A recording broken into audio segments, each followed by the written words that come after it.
We are now at a time where concrete proposals need to be delivered by the two parties on how to end this conflict.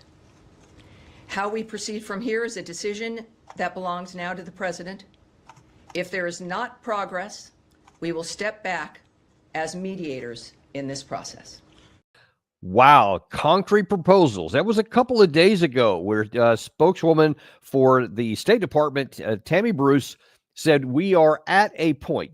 We've been showing you here for the last several weeks or so that where various American officials said we are nearing the point. Now then here, Tammy Bruce says we are at a point where we want concrete proposals or the president will have to make some hard decisions. That was 2 days ago. Now in a minute, I'm going to show you what she said yesterday, which was another step in that direction. But before we get into that, I want to introduce to you a new guest that we have today. His name is Glenn Ignazio, is a retired Air Force Special Operations Commander and presently a military expert in tech, software, intel, and defense issues. First of all, Glenn, just welcome to the show. Glad to have you on board. Absolutely. Thanks for the invite. Looking forward to it. And listen, because you're new to our audience, I wonder if you can tell us a little bit about yourself, about what you did in the Air Force, and especially for this conversation, especially that you've been on the ground in Ukraine, so you bring a different perspective than most of us have. Yeah, I appreciate it. So I spent 22 years in the Air Force. I actually enlisted, so I was one of the Mustangs there. Took me about 6 years to get my degree. All I wanted to do was fly. So finally got commissioned, and I flew for Special Operations Combat Rescue my entire career. So very fortunate at that. After I retired, I was in Silicon Valley. That's where I lived, and basically spent my time translating, the technology to operations and vice versa, because I felt like there was a shortage in that. So we were able to get things into the intelligence special operations world, all the gadgets, as best as possible. But after retiring from that, the biggest thing that I could say is, that humanitarian aid, the sort of carrying it forward kind of thing. So helping people get out and coordinating activities during the Afghanistan debacle. And then even more recently, a good friend of mine and I decided to get involved in the humanitarian aspects of Ukraine. And we basically saw and thought that Odessa is going to fall. And so we set up evacuation networks throughout the country to get elderly and kids and anybody out of the combat zone. And being two guys, we actually taught the military, militia, and everything how to do that. But yeah, I was there on the ground. And I think the biggest thing for me was seeing, honestly, the indiscriminate killing and targeting of civilians from the Russians. That was the hardest to stomach in the entire time over there. But that's me in a nutshell. And when were you there, and when were you last there? It's about a year and a half ago, and my teammate has been there, geez, almost every month or every 3 weeks for, I think since the beginning. So he's still over there right now. So we're still plugged in, and I sort of give him that Overwatch being back here. Wow. Well, that's amazing. That's one of the things that drives us more than anything in our coverage of this war is the impact it has on the civilian population, and really even not even just the civilian population, the effect it has on all the people, the civilians, the military folks on the Russian side, on the Ukraine side. This is just wanton destruction, and it just is egregious to see. So I just hat off to you and kudos for you to doing whatever you can to try to get people out of harm's way. God bless you. Yeah, thanks, Shannon. I mean, honestly, it's just it doesn't matter where in the world, and we've all got the experiences of it. It's just don't like seeing suffering, especially of the civilians. So it's on all sides, the military too. But yeah, appreciate it greatly. Yeah. Well, let's get into this because the issue here at stake is since Trump came to office, he said initially, I'm going to have that. Once you actually back up a little bit further, when he won the election in November of last year, he said, I'm going to have this whole war thing solved before I even get into office. And then he says, okay, what on the first day I'll have the thing solved. And then he goes in and said, all right, well, actually, it's going to end up being about 100 days. And then as we started getting toward the end of that 100 days, you started seeing more and more people say things like, well, if we can get it solved, and if we can't, we may end up being willing to walk away. So now then, with that soundbite from Tammy Bruce a couple of days ago, it sounds like that we're getting near that point. Well, yesterday we had Tammy Bruce again seem to take it one step further. The president wants, in every action that we've taken as a nation, to do it diplomatically. That he wants clearly because of the commitment to it, and yet he knows also that there's another part of the world, a whole globe that needs some attention. And the secretary has also made it very clear that while our style will change, the methodology of how we contribute to this will change in that we will not be the mediators. That is what I mentioned on Tuesday, and the nature of how this would change is we certainly were still committed to it and will help and do what we can, but we are not going to fly around the world at the drop of a hat to mediate meetings, that it is now between the two parties, and now is the time that they need to present and develop concrete ideas about how this conflict is going to end. It's going to be up to them.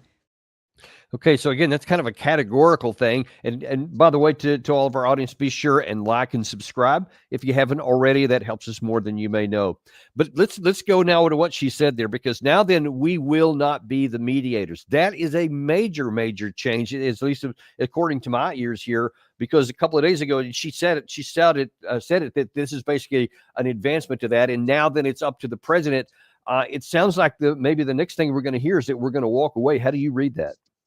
Yeah, I mean, unfortunately, we see this, stepping away. I mean, when I heard it at the beginning of like, I'm going to stop the war in 24 hours, I thought the idea of, hey, you can have a ceasefire and stop the conflict, at least, excuse me, the fighting in 24 hours. But the complexities, I think it's just having some situational awareness that wasn't there that they have now. But in this sort of stepping stage, I think he realizes that, hey, Putin isn't really ponying up and telling the truth, and he understands some of the challenges that's happening within Ukraine. I think a little bit more face value in seeing what's unfolding. I always thought that we were going to be the mediator, and I was happy because finally there was dialogue with Putin, which we never saw in the Biden administration. There was no talking. It's like he's the enemy, and honestly, how do you get peace is negotiations. So to see this, I think he's got a lot of pressure against Ukraine as far as what the military aid is going to be and if there'll be any. Yet at the same time, he's now got pressure against Putin with sanctions and so forth, and maybe just trying to leverage that, but not be as detailed involved. It is troubling because I feel again this was the most we could step into trying to get them to a ceasefire. But it's going to be very interesting what the next steps are in the coming weeks. And maybe Rubio. So Tammy Bruce is the spokeswoman for the State Department, but the head of the State Department, Marco Rubio, last night went on Hannity, and it seemed to. I don't know if you could say that he went a little bit further, but he certainly reinforced what she said about implying that the end was coming for Trump. The Obama administration refused to provide the Ukrainians any military weapons. They would provide them blankets and sheets and towels, but they wouldn't give them weapons. Donald Trump, when he was president the first time, provided them the weapons that actually helped stop the Russian tanks from taking Kyiv, even when he was no longer in the White House a few years later.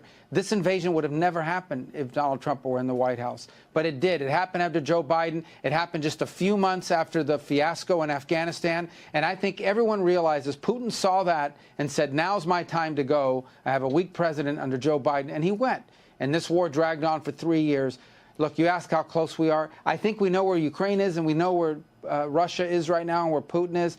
They're still far apart. They're closer, but they're still far apart. And it's going to take a real breakthrough here very soon to make this possible. Or I think the president is going to have to make a decision about how much more time we're going to dedicate to this. Now, that's that last phrase there that, I don't know how much more time the president's going to dedicate to this. Rubio said 2 weeks ago that it was a matter of days. Last week, a week ago, on Sunday on the news talk shows, he indicated that, again, it was a matter of days. Now then, here at the end of the week, he's again saying that we have tried everything else. And it seems to me, and I want to see what your assessment is, that one of the change of tacks has been maybe over the last 2 or 3 weeks that they seem to, both Trump himself and many of his senior advisors or even cabinet secretaries have been going out of their way to say this is Biden's war. And then now that he's trying to tie it to the disaster of Afghanistan and how that got out and all this stuff is Biden's fault. So it seems like he's ready to say, hey, we did everything we could, but this is Biden's fault. How do you see that part? Yeah, and I take things right down the middle and get away from the politics. But what I saw, and the first being involved in the Afghanistan debacle, that debacle was so bad, and outside of what the media says, people need to understand how bad that was. So when we did that, I think we showed a weakness to our allies and across the board. So I believe that was honestly a big domino that fell as we got into Ukraine. and you can look at a lot of the experts have said this, and we've observed it, is that if we didn't sort of trickle the combat arms to them, the ability for the Ukraine to be able to fight back rather significantly would have been there. So we did have that, but how much did that impact the actual movement of the border and the conflict itself? That's 2020 hindsight with some of it, but it's also reading the tea leaves with others. So I do see how that really triggered things to say one person would have stopped it or not. You never know. You can't go back in time. But we did get into a bad position on this because everything just became a verbal threat. And over time, we just kept on giving more and more weapons without dialogue. So I do see how the prior administration was key on that. But at the same time, I don't see how it would have prevented things unless there would have been incredible, incredible threats from NATO against Russia at that time. Again, that's reading the tea leaves. We don't even know if that would occur. But the problem is we have the situation we have now, and honestly, the conflict for coming up on 3 years, past 3 years, is really problematic because the worst thing. I mean, we could throw all the weapons we want to Ukraine right now, but the biggest weakness they have is the amount of people that they have and the troops. And as we see with Russia, they don't care who they throw at it. They got the North Koreans and Chinese now coming in to support their troops. So this long game is really beneficial for Russia to win. But like I said, what's causing it, what didn't cause it, honestly, that's again reading the tea leaves. We can't go back in time, but there are factions of this from both sides that really caused this to occur. And so Yeah. that's my best sense to it. And then, yeah, it's beyond the scope of our one show here to go back to all the reasons, all the causes. Although we're going to see Sergey Lavrov mention some of them in a minute. But I want to zero in on that point you made there, especially because you've been on the ground and have a context of experience, over the course of this war. When the war started off, it seemed like that Ukraine was at its high watermark probably in November or December of 2022 after they had taken Kherson and driven Russia out of the Kharkiv area, et cetera. And prior to that, there had been a lot of training in the years prior to that. There had been a lot of NATO training. NATO trainers were on the ground. They had been growing their military, et cetera. And it seemed like that they were a fairly robust. In fact, even by the numbers, they were the largest army on the ground in Europe other than Russia itself. So that was kind of their high watermark. But then they have lost so many people over the years, whether it was the 2003 offensive where they just ran into a buzzsaw, or the defending too long in cities like Bakhmut and Avdiivka, et cetera. And then the Kursk operation where they continue to lose people. And now it just seems like they don't even have enough people to offset losses. So is there any possible change of tactics that either the West or the United States could do that would even change the outcome? I mean, it would have to be, and again, this is speculative, but if you look at this from a strategy standpoint, is I don't see anything from a military perspective, that is going to hold Putin at bay unless, say, President Trump pushed so many NATO resources to the border, pointing literally tanks, aircraft, missiles, and everything towards Russia, with an intimidation. But that is escalating things tremendously. But as far as Ukraine itself, this was our comment with my friends on the ground. And so originally, the people that were drafted in conscription was 29 and older. And we were like, wait a minute, that's not the fighting military mindset that you want. Unfortunately, it's 18 to 25 is the best fighters. And so then they reduced it to 27. Then they reduced it to 25 where you could conscript, but all you had to do was register. And they're still not getting enough people. So there's really no formal draft from, say, the 18-year-old on. And at that point, you're not going to get enough people to fight it, like it or not. And Kyiv is like what Paris was in the 40s when the Nazis took over. There's a lot of military age males sitting there partying in and saying, it's not my war to fight. That mindset is one of the fractions that they have in Ukraine. And honestly, this is where Russia is going to dominate. And honestly, I don't know how they're going to be able to defend against this in time without some significant involvement from us or the rest of NATO or the European Union as a whole. That's the challenge for real on the ground right now. Yeah, and then, of course, that leads us to right where we are at this point, is that the Trump administration, I think, has been very frustrated. In fact, I know they have, because I've heard from some of the senior advisors in the White House that they said he's very frustrated, really by both sides, because he's not getting anything that he wants from the Russian side. That's probably not too surprising, but he's also not getting anything he wants from the Ukraine side because they continue to push back, primarily Zelensky. And really kind of to show the real gap in where the two sides are right now, which I think underscores, and I frankly think this is probably why both the State Department and Rubio are specifically saying this. I'm going to show you the juxtaposition of what the two sides are saying right now on this whole issue of a unconditional ceasefire. First of all, let's go to Volodymyr Zelensky, who says that this has to come before we negotiate an end of the war. Саме припинення вогню реальне, тривале, має стати першим кроком до надійного і тривалого миру.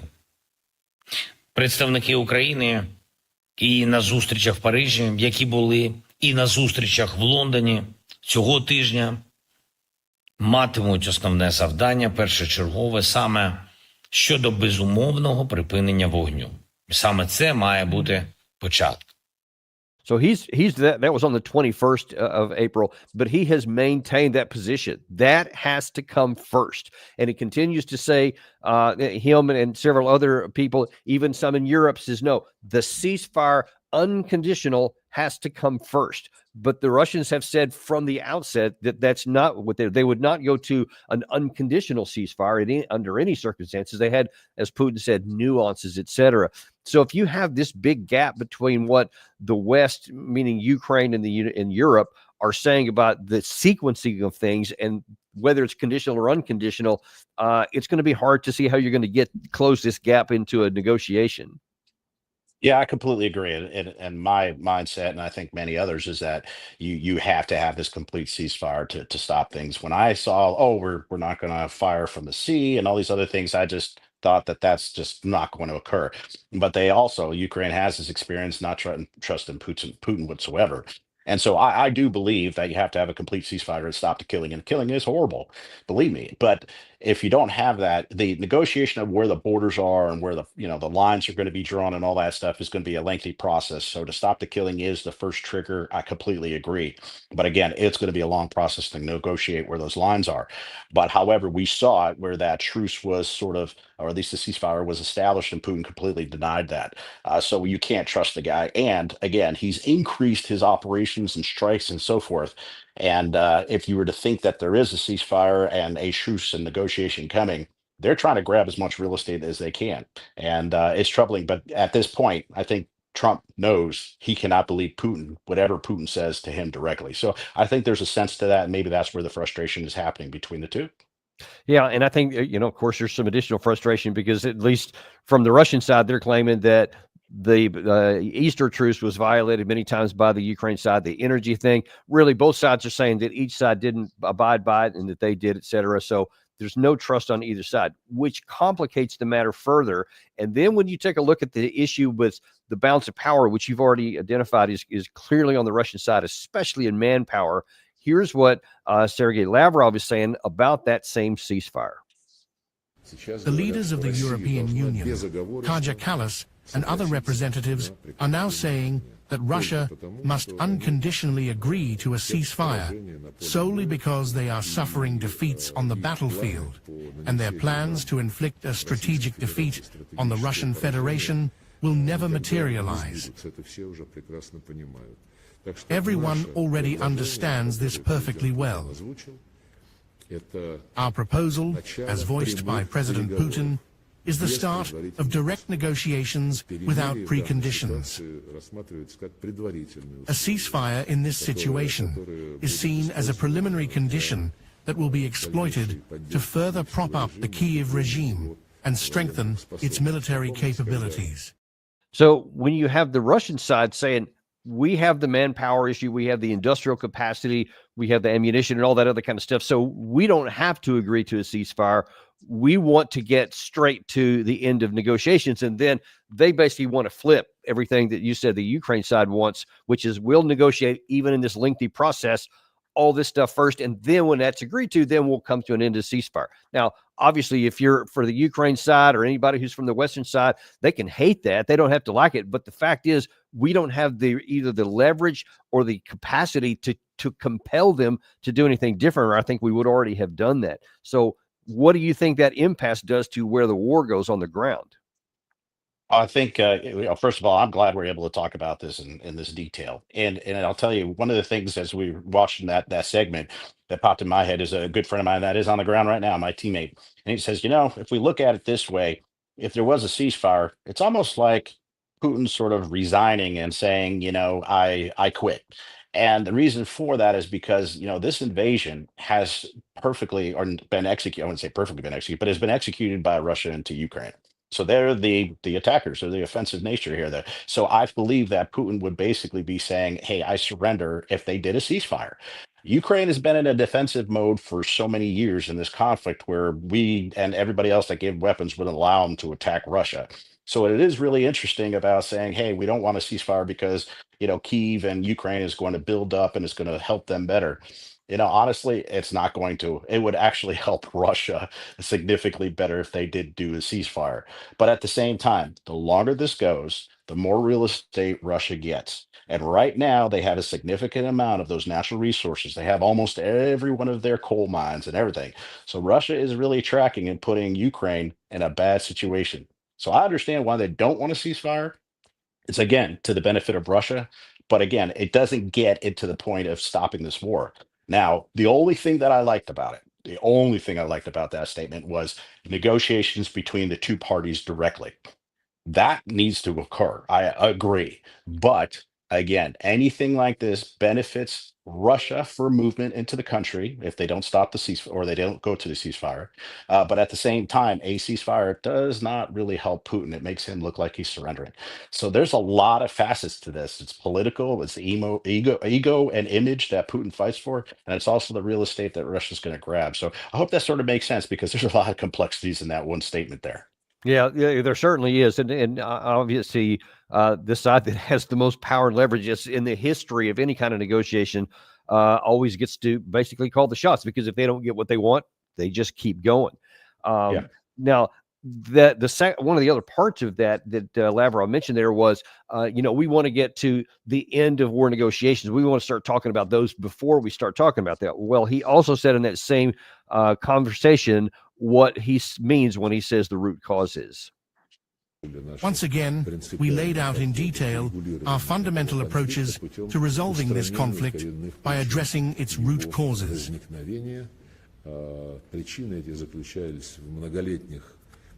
These consist of the years-long attempts to expand NATO eastward, right up to Russia's borders, and to absorb Ukraine into the North Atlantic Alliance, thereby creating direct threats to our security along Russia's borders. I also emphasized the importance of ending the practice, adopted by the Kyiv regime, of eradicating everything connected in any way to Russia and the Russian world, including language, culture, Russian language media, and the canonical Orthodox Church. Most participants of the meeting, when commenting on the Ukrainian situation, demonstrated growing understanding of our approaches. We will continue this work. He also said, I think it was on Monday, it was reported in a Brazil newspaper when he was there for a BRICS meeting, that he said they laid out their conditions, and the two of the ones that I think are the most painful and may even be impossible for Ukraine to even agree to if they wanted to, and that is demilitarization and denazification, as Russia defines them. And they said, if we don't get that, we're going to continue fighting. Do you see any possibility, since you have some knowledge on the ground, that Ukraine would ever agree to a denazification according to Russian definitions and a demilitarization, which they said is somewhere around 100,000 total troops in their armed forces? Great. I'm first of all, I'm glad you showed that statement because I do want to talk about that denazification statement. So first of all, is to demilitarize Ukraine. I don't see that happening, and honestly, that would be very dangerous for Ukraine in general because of what we saw with Russia. So I don't see that.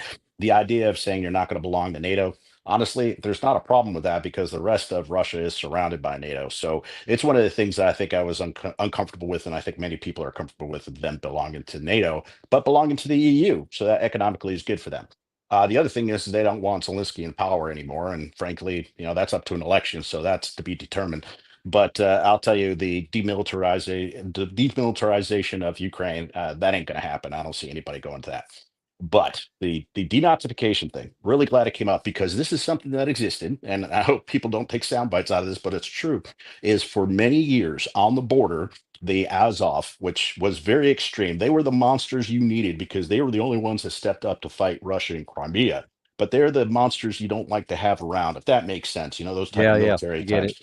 And they were the ones that were very extreme, and unfortunately, they wrote certain Nazi symbols on their craft and everything. And what they did want is that line is very blended between Russia and Ukraine. There's a lot of families on back and forth. It's always been that. They did influence an institute where you're not going to speak Russian, you're not going to have the Russian culture and everything on that border. That is true, and a lot of people didn't know that. Now, that was one of the things that Russia didn't like, and that's where they started amassing troops. Now, was that a reason to invade Ukraine? No. But yes, that did exist, and that was one of the issues. And we saw Zelensky not really doing much about it. That's one of the triggers that a lot of people don't know historically that Russia wasn't happy with. The idea of NATO, you know what? They could be upset about that since, everything went after the Berlin Wall fell. They're still pissed off at that. But at the same time, the denazification, yes, that really did occur, but that was not really a basis for Russia to invade. But unfortunately, that's one of the negative attributes that Ukraine did have in the beginning. And people need to understand that that's what one of the triggers were. Yeah, and so that leads us to the position to where, and again, we circle back to the beginning. The Trump administration says, "I want the two sides to come together," but the Ukraine side is like, "Yeah, we're not going to do the demilitarization," and the Russian side says, "Yeah, we're not going to do an unconditional ceasefire." So there's just a block there that they're not going to get any closer to. And I guess we have to just be honest and say, if Trump wanted to mediate something and he sees the two sides being irreconcilable on this point, then there really isn't a lot of room for him to continue trying. Yeah, you're right. I mean, from the negotiation standpoint, absolutely. Now let's throw in this minerals deal because that's where we start seeing a little bit of a twist. With the minerals deal, okay, it is beneficial for both Ukraine and for us because it's a 50-50 split. It's not like it was before where we're going to get paid for past war, military equipment, and I get it. But the same point is when we do that, when that deal was signed, that is the first part that's indicating Oh, we seem to have we gone blank. have There we go. the United States being involved in the entire electrical grid and system is required for heavy mining. And for that to occur, the US has to build it up. So that's one of our parts. Anytime with US involvement, equipment, etc., with US personnel, we're going to have to protect it. And that's an indicator to, keep Russia out of it. So I believe that that's going to be a good thing. It's the first US involvement in country. It's the first sort of deterrence that Russia has to face with not attacking, but that's going to take a long time. So with the US involvement in that, I think that's beneficial to pushing towards peace. But man, that's going to take a long time before all that stuff starts occurring. Yeah, and here's the problem. I don't know that there is a lot of time, and time is definitely not on the Ukraine side here. I want to play just a real short period piece from a Weeb Union today, who's one of the guys who's been tracking the war from the beginning. And really has over time has been proven to be really accurate in terms of how he assesses where the front lines are, et cetera. Here's what he said earlier today about the status on the front lines. There are several developments across the front line. In one of the larger updates this year, the Russians have managed to advance several areas across the eastern section of the front line.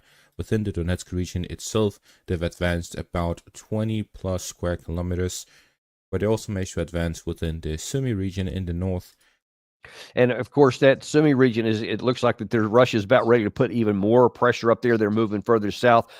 It was, I think, day before yesterday where Russia had reclaimed 29 square kilometers. So this is not like just inching up every day. There seems to be taking bigger and bigger chunks around the front line. So if this continues on and if the U.S. backs out of its mediating effort, how does that slow down? Because at some point, the Ukraine is going to be facing not a bad negotiation, but a military defeat.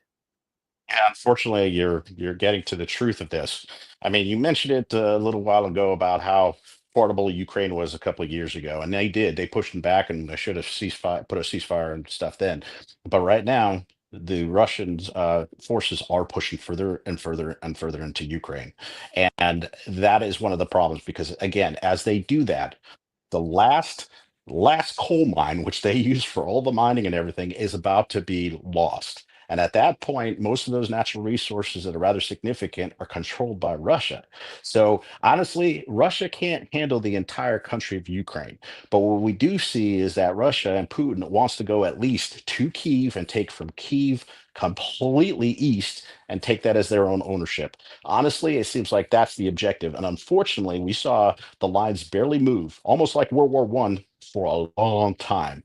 Now, unfortunately, because of all the killing, and now you have North Koreans coming in and Chinese coming in, you're starting to see Russia move further and further into Ukraine. A big tactical mistake was when Ukraine went into Kursk. Now, I think they were trying to Yeah. draw the Russians north, but unfortunately, they didn't have the supply chain. The Ukrainians didn't have the supply chain or the manpower to hold Kursk. I don't quite understand why they did that as far as materially or militarily planning, but that was one of their downfalls, and Kursk was lost. So again, tactfully, strategically focused and trying to do the combined arms as far as joint work with the Ukrainian military, it's just not there. And unfortunately, as we see it each and every day, Russia is increasing its military force and presence on the east. And I'll tell you one thing that this is one of the reasons why I went over there on the humanitarian side, is if Russia was to take Odessa, that would be a huge problem because all the ports are lost, and the only two entries into Ukraine is through Romania and Poland. And also, you can't forget, is in Moldova and Transnistria, there's about 25,000 Russian troops sitting there, and that's way in the west. So this could fall rather significantly and not too far in the future. So there's a lot more at stake that a lot of people aren't thinking about from a warfare and from a Right. planning perspective. That's a great point. Great point that too few seem to be willing to recognize. Let me ask you another question that you may be in a better position to answer than nearly anybody. What would happen on the Ukraine side? Let's say that say next week, and it literally could be that soon.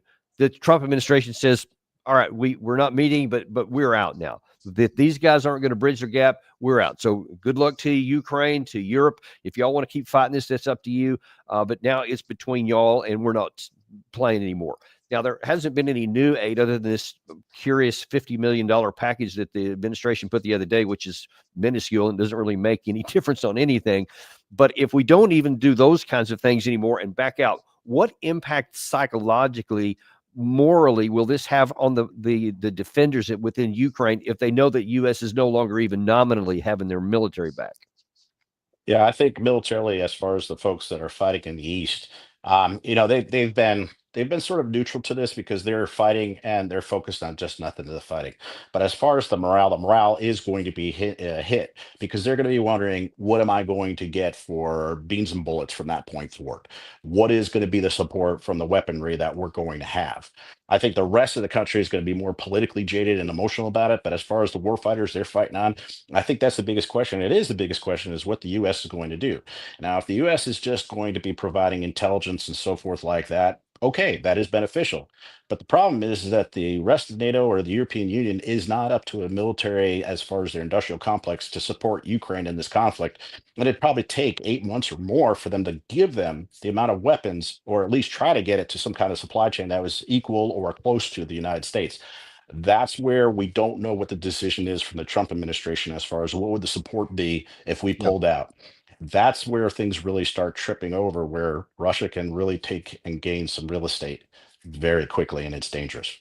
And what do you have any knowledge about some of the reports that we've seen? But they're spotty in that apparently there's already shortages on the front lines of ammunition for whether it's Bradleys or tanks or really any of these, even artillery shells, because the pipeline has shrunk so much from what it was at the end of the Biden administration that the Europe has not been able to offset. That they're already having shortages across the board. Is that accurate?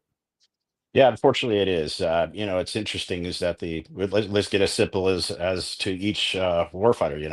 The IFAKs, the individual first aid kits for trauma, the body armor and everything. They're shorter on that, and then you add on all this other artillery and everything. Absolutely. I mean, they have employed a lot of the weapons we've got, but they're not experts in it, so there's been a lot of waste. I'm not trying to criticize them. That's just a fact. But yeah, the numbers are dwindling, and that's where we have a problem. And again, their biggest thing, like I said, is if we flooded them with all the weapons that they need, it's still the people employing those weapons that they don't have. So, unfortunately, it doesn't matter if we give them everything, they're not going to have enough troops. I'm not trying to be negative about it, but there's just a realistic It's just sense you got as to far be as the military realistic, engagement. right? Yeah. And Yeah. then let me ask you on the political and diplomatic front inside Kiev. What you have described there is stuff that we've been seeing for a long time. And again, if you take the emotion out of it and you just look at it as a military analysis, it's a pretty bleak picture. And it leads to one very clear conclusion that you either have an ugly negotiation where you get at least some leverage to make some kind of negotiations, or you may end up facing a complete military defeat where you get no choices on anything, to include a line that may be up on the Dnieper River. Do you see any possibility that the Zelensky government may say at some points, recognize, especially if the Trump administration says, all right, we've walked, that he may say, all right, now it's time to have a negotiated settlement and talk directly to Russia, because otherwise we're going to lose everything that we have up to the Dnieper? Do you see any chance of that?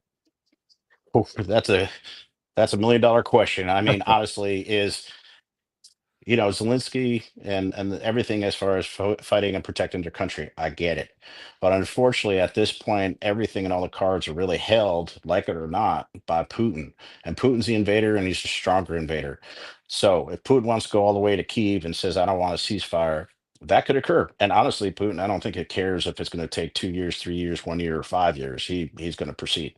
So there's going to have to be something. And unfortunately, if Kyiv is going to stop this war and negotiate with Russia, it's going to be 100% on their terms. And I hate to say it, but that seems to be the case. Because right now they had 20%, at least the Russians had 20% of the country, and they're gaining and gaining and gaining. And like I said, is how long is it going to take? Ukraine can't sustain the long game. And so denazification, sure, that's easy. Wipe out those problematic children on the Far East and make sure that doesn't occur. But demilitarizing, dangerous, which gives Russia complete carte blanche to go as far as they want into Ukraine. So yeah, I don't see how that's going to play out where Kyiv was basically going to capitulate. The only thing I can see is that they would say, okay, take everything you've got right now, let's stop the war, and that's it. And that's if Russia wants to take that. So I hate to say it, but it's in Russia's court to decide if they want to stop fighting or if they want to continue all the way to Kyiv, even if it takes 5 years. Yeah, and I guess we'll find out maybe even as soon as next week if that's where the administration is going. One last question I have on this topic before I want to shift gears in the last few minutes we have, Sure. but that is on something that Budanov said, or was quoted as saying about 6 or 7 weeks ago, that he said that our forces probably would be hard pressed to continue providing actual cohesive defense up till maybe June or July, if in the middle of the summer. So if we don't get some major changes, we may not be able to continue to provide resistance. First of all, do you know if he actually said that? And second, whether he did or not, is that your assessment? Yeah, I wasn't sure if he said it or not. I didn't hear it directly, so I'm not sure on that. But I'll tell you is that right now it's the sort of what they say, the land of no roads. They have a term for it, but that's where the thaw starts from the winter and everything's just muddy. But actually, it wasn't really a brutal winter, so things are drying up quickly. So when that happens, that's where you usually see the big push. You see everybody just pushing forward in these big offensives. The last one, Ukraine didn't really have a big one. This one, we see Russia picking it up significantly with the attacks, and I think Russia's going to have a huge offensive as soon as the weather starts getting warm and drying out. To be able to stop that is going to be very problematic and troublesome for Ukraine. So I see Russia getting even more of a land grab here as soon as the summer warms up. And I don't know how much they're going to be able to defend. We shall see that. The only thing that Ukraine has had is how creative they've been with drones and others that have held Russia at bay. But like I said, you've got North Koreans, Chinese, and Russian forces, and right now, they've lost hundreds of thousands of more troops than Ukraine, and Putin doesn't even hesitate. That's just the guy he is, and that's the problem that we face in this war. Yeah, and like you say, we'll have to see first what happens domestically, politically in the United States, maybe as soon as next week with Trump, and then we'll see how things play out on the ground. But we'll continue to track that. In the last few minutes we have here, I want to ask you a different question from the United States side, and that is, of course, the National Security Advisor Mike Waltz was technically reassigned. I guess it depends on how that's going to work out going to the United Nations. But at the moment, we have the Secretary of State, in a very unusual situation, is acting as the National Security Advisor and the Secretary of State. I want to show you something that John Alterman said on this about the circumstances and situation here. I want to get your opinion on the backside. Marco Rubio will serve as interim national security advisor. Henry Kissinger held both roles back in the 70s, but looking at history, is something like this really sustainable? We know it's interim, but what will happen in the meantime? I don't think it is sustainable because the Secretary of State is the channel between the 8 billion people in the world and the U.S. government. And the National Security Advisor is a channel between the U.S. government and the president.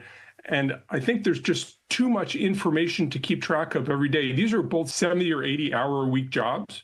And to keep all the information straight, to have people who work for you know what the boss wants, becomes tremendously difficult. And I think while the president may want Marco Rubio to execute, it's going to be hard to just keep track and keep on top of all the information that's coming his way. First of all, I just kind of want your opinion on whether you think that Mike Wallace was, doing a good job or not, or why he may have been reassigned. Because no matter what, 100 days is pretty short at the beginning of administration to leave, if for no reason here. But let me ask you that part first. What do you think about the job Mike Wallace did? Well, the signal gate is the whole thing that just flushed it. Mike Waltz, I think the idea that he stepped up and said, "I take responsibility." I was sitting there going, "What a great guy." He's one of the few people who have stepped up and says it's my fault. Okay, that's tremendous of him. The idea of moving him to the United Nations is one of those things to get more of I think of that intimate connection to Trump. That Trump felt like that was a liability in the current situation, because of what happened. So, going to UN, that's great. I think he's a good guy for that. But back to the signal thing, that was a huge mess up. I mean, that one of the things was, why did he have him in his contacts list? Because that is one of the things Trump is always concerned about and doesn't like those reporters. So why did he have it? But at the same time, everybody that was on that signal track, is what, they're all responsible for screwing up. And that's something we know, and yourself, but in the military, you don't use those type of forums to communicate military and operational parameters in a conflict. I mean, that's just ridiculous. So that's a mess up. Glad he took ownership of it. Going to UN, I think, is better. But again, that's what I think of Mike Wallace. Good guy otherwise. And what about Rubio? Because I mean, I think that one of the things from that soundbite there rang the most true to me, is that the National Security Advisor and the Secretary of State are like 70, 80 hour a week jobs. So how is one guy for any amount of time going to do an adequate job on both of those? Because it seems to me like there would have been other people that could have done the interim National Security Advisor when the Secretary of State is dealing with issues like the Iran situation, obviously stuff with China, the Russia war, et cetera. Isn't that too much on the plate of one guy? Yeah, it is. I mean, if you're saying for interim, I think that that's doable, but as the gentleman stated, it's not sustainable. I mean, the idea of interim, he's got the direct ear of the president of everything he's doing around the world, and they do make the link to Kissinger. But let's think about that. Back when Kissinger was we were in the Cold War, so it was mainly dealing with Russia. You had the Vietnam War going on, so there's Vietnam, and China was more friendly to us than anything in the past. Now, present day, you have the issue with Ukraine and Russia in general, the trade and growing Indo-Pacific problem with China. You've got Israel and Gaza. You now have the Pakistani and Indian fighting in the Kashmir region at an incredible level. There's a lot more to deal with, and that's why it's not going to be sustainable. So he's in one position or another. He should probably stay in state, because that's a requirement for a confirmation from Senate. If he put a new guy or gal in there, it's going to be problematic. But to do both in a sustained way, not plausible. So let me ask you, last question here. There's a number of people that have been floated in the media. So who knows how accurate the fact that any of them are or are not being considered to put in that position. But what categorically would you say should be the qualifications of the person? Who should Trump find to be the next national security advisor categorically? Yeah, I think the idea of somebody that has that diplomatic, but also that military experience, so you understand, is that diplomacy fails, what's the nitty gritty rawness of what combat is. So you have that person that has that balance to understand why you don't want to go to war. That's the kind of person. But the integrity, ethics, all that has to be there. Witkoff has been floated. I don't like the idea that Witkoff likes meeting Putin one-on-one. There's certain things that I just feel like he's more of a business guy. So there's a lot of other names that are thrown up there. But as far as, that integrity, ethic, being able to stand up for what you do, that's right or wrong, leadership 101. But I really do like a person that has a balance, again, to repeat myself, but diplomacy and military experiences to understand why diplomacy is important. And unfortunately, what the damage is when diplomacy fails and you have to go to conflict. That to me is the right balance. But who it is, I'm not sure who would be the best person for it right now. Do you have any personal like this guy would be good if they would consider it, even aside from whether Trump's thinking that? Man, that's a tough one with everything that's going on. Well, I'll tell you, I know it won't be Hegseth. I'm just, Right. again, Okay. he's a great person, but anyways, I'll hold mine on that. But I don't think it would be him. But man, I really don't have names to pop up. I mean, there's so many people out there that would be beneficial to it. I just know people I wouldn't put in there versus who I would put in there. So, man, I could wish I could, place some bets on this, but I don't know where I put my money on it. Yeah.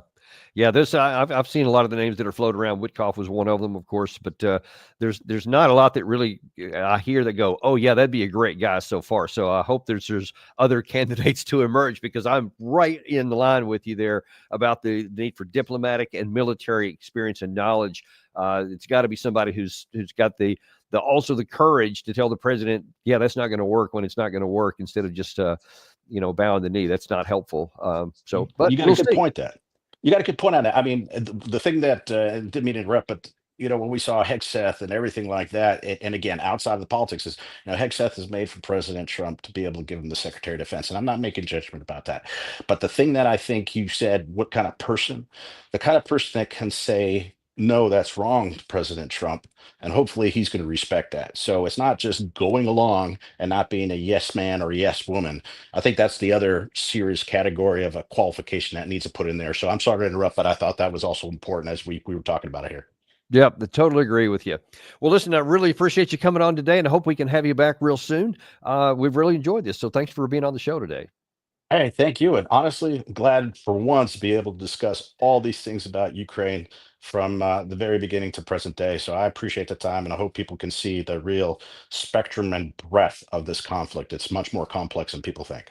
Well, it is. And that's one of the reasons we have this show, because I used to be going on stuff. I saw you on Fox. I was on Fox a lot, and some of these other networks, and you have like 3 minutes to talk about something and like 45 seconds to actually say, and you can't even come close to touching it. So yeah, that's why we have this channel, and we're glad to have you on for the same reason. Yeah, I appreciate it, because I think of all the things I could have said or wanted to say afterwards. I completely agree. And again, thank you for the invitation, and appreciate it, and hope your listeners really get a lot out of this. You bet. Thanks a lot. And thank you guys too.